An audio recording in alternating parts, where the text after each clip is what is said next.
Okay guys, welcome to your 12th tutorial on Java.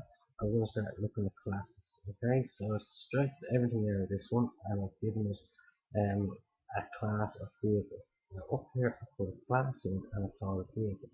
I've given instance variables of model, year and miles. Okay, which means is you can have loads of different types of vehicles, right?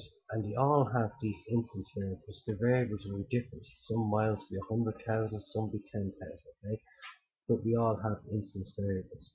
Down here I've made an object of a car. So vehicle car is the new vehicle.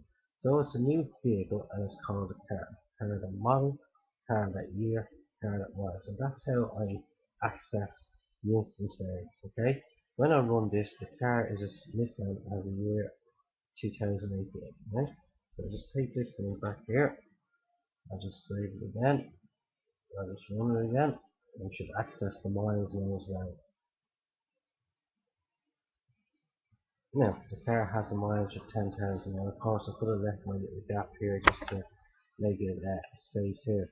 But they are what we call accessing a class. So, accessing this class from the, what we're making in here. We're making the car in here or accessing these instance variables through that.